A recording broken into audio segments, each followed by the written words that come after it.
Hear ye, hear ye. On this 27th day of July of 2025, I officially announce that Jonathan Mingo has arrived. Dallas Cowboys training camp is already unveiling some hidden gems for the Cowboys, and not so hidden gems, but one that I've been especially keeping my eye on is wide receiver Jonathan Mingo, whom we traded a fourth-round pick to the Carolina Panthers to acquire in the 2024 season. Jonathan Mingo doesn't have Cooper Rush throwing him the ball anymore. He has Rain Dakota Prescott throwing him the ball at training camp and a mixture of Joe Milton as well. But what he has done is he's made the most of each and every opportunity. And this is why I'm proclaiming right now, I am willing to say this right now. Jonathan Mingo should and will be the Dallas Cowboys' number 3 wide receiver on the depth chart come opening week. Let's get right into it as we discuss how Jonathan Mingo has been showing up literally every single day of practice and how some of his competition could be doing, as we also touch on some other day 4 notes of training camp. Sorry, y'all. I know I was a little light on the content yesterday. Boy went to a Rangers game. I got to see a walk-off. Enjoy this video of the end of it. We going home! Walk off! Walk off! All right, now that that's out the way, and I mixed a little bit of baseball in and probably chased away some of the audience. Let's get into it.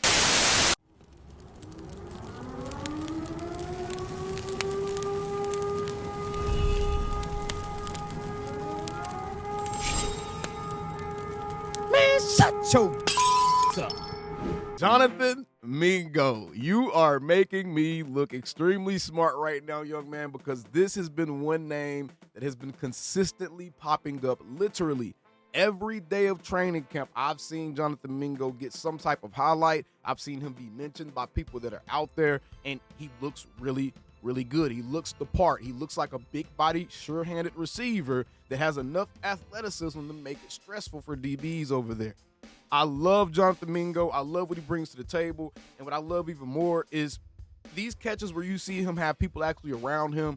He's so much more of a bigger body. He's so much more of an athlete than someone like a Jalen Tolbert or a Kevontae Turpin, that he can own his real estate. He can own the surrounding area around him and use his body to make tough contested catches. In an NFL game, in a real NFL game, you're going to have to be able to make tough contested catches. Now, while this wasn't the longest pass right here, it looked like it was maybe about 10 to 15-yard catch right here. Jonathan Mingo has shown up. He's been consistent, and every time he's had a chance to get a rep, especially with the ones, it looks like he hasn't disappointed. I haven't seen him dropping any balls. I haven't seen anything negative come from Jonathan Mingo. In fact, the only negative, quote-unquote, play I've seen from Jonathan Mingo is when Joe Milton overthrew him on a deep ball, but he had the DB beat even on that play. I love seeing this development, and I love the fact that, man, every time stuff like this happens, just reaffirms, man, your boy know a little bit of football, bro, because I saw this coming. I knew Jonathan Mingo was going to have a breakout in training camp this year. I knew that he was going to beat Jalen Tolbert out for wide receiver 3, and I'm sorry. I think that he absolutely probably has the upper hand on Jalen Tolbert right now, because this is the perfect example of what I mean by owning your real estate. Let's actually get into a little football right here. This is the perfect example right here. Now, look at this play. This is Dak Prescott throwing it to Jalen Tolbert. This is throwing it to his side. Now, I want you to pay attention to what just happened right here, right? When the ball was thrown, watch how instead of Jalen Tolbert kind of owning his real estate, owning his path, making sure that he's in command, instead of this happening, what we end up actually seeing is Kyer Elam run the route for Jalen Tolbert and essentially just out-muscle him without much effort at all. So let the play run. Here you go.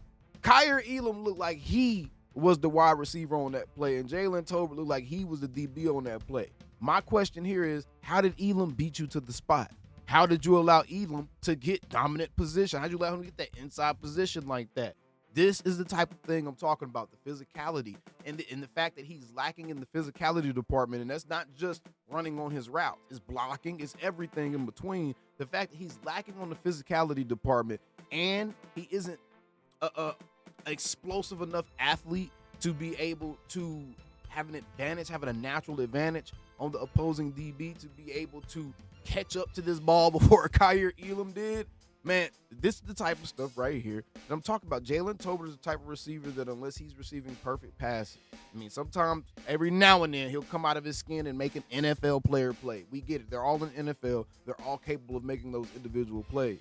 But Jalen Tolbert, bro, he's the type of player that your quarterback has to be perfect. He's not going to be someone that relieves any pressure off of your quarterback. He's not a release valve for your QB. So that's Jalen Tolbert right there. And remember, he's firmly entrenched with that wide receiver three battle with a Jonathan Mingo. And then we have Kevontae Turpin, who's presumably the other receiver that's going to be getting a lot of snaps outside of a CeeDee Lamb and George Pickens. Man, Kevontae Turpin is better used as a gadget guy. He's better used. How Shotty's going to end up using him is that piece to completely throw the defense off and to make their alarm bells go off. He's going to throw him out there in the formation, and the defense has to react to it because that's a certain amount of speed being put on the field. I actually really like the way Kevontae Turpin's running back snaps look as opposed to his receiver snaps, because while his receiver snaps can be productive, there's still traits and tendencies that he utilizes or that he displays that kind of makes me a little unsettled on him as a full-time receiver or as a receiver that's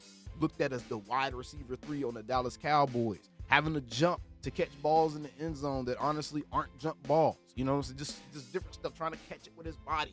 Instead of trying to bring it in with his hands, he's trying to catch the ball with his body and cradle it in and still stuff like that still.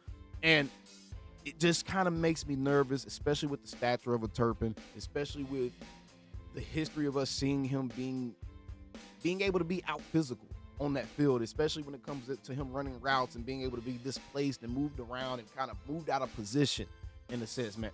Turpin, unless he's running by guys, you don't want him out there as your primary wide receiver 3. You definitely not going to want him out there in any type of blocking 6 or anything. And that's why I really feel like Jonathan Mingo has the leg up on everyone right now. Tolbert is going to be his biggest battle for that wide receiver 3 position. And I'm going to be honest, y'all. I have not seen much. I have not seen much of Jalen Tolbert in training camp this year. I haven't seen many highlights or clips or anything. I have not seen much of that. In fact, I have seen him dropping a couple balls. I have seen him do that.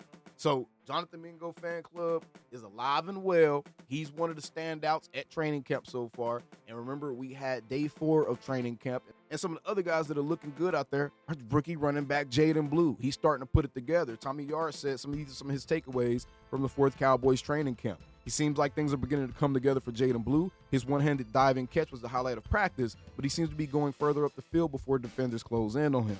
Putting the pads on will be a big tell for Blue and the running back room as a whole. Exactly. I'm really waiting on the pads to really start discussing the running backs or the trenches and stuff like that. I'm really waiting on the pads right now. Without the pads, you're really looking at the skill positions battling out with each other, the wide receivers, the DBs, the tight ends, the safety. You're really looking at that type of thing because the trenches, you can't tell too much when guys are having to go half speed, right? Brevin Spanfort's hands have seemingly been the biggest area he's needed to improve, and so far so good in his second training camp.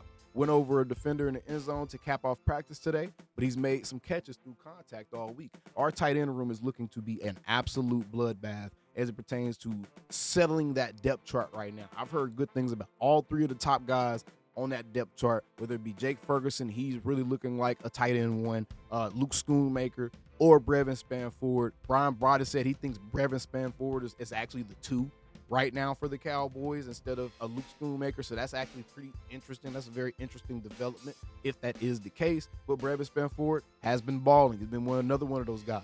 Thought Damone Clark had another good day today, especially against the run. He's taking advantage of the reps he's getting with Kenneth Murray, still not practicing. And I've heard good things about Damone Clark as well. Another day, another Kyer Elam play.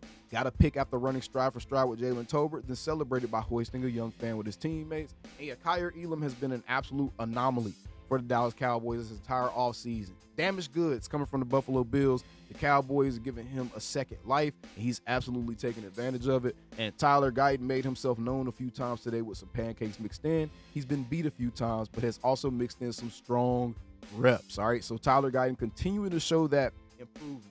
What I want to see is the Cowboys pay Micah Parsons his damn money so we can have our team practicing as a whole. So that way, the guys that should be practicing against the Micah Parsons, they're getting to practice against the player the caliber of a Micah Parsons, and that's going to make them better, especially in this training camp period where guys are actually receiving real tutelage, real coaching, right? So I want to see Mike out there on the field so he continue to help guys like Guyton make that next step and make another step and make another step.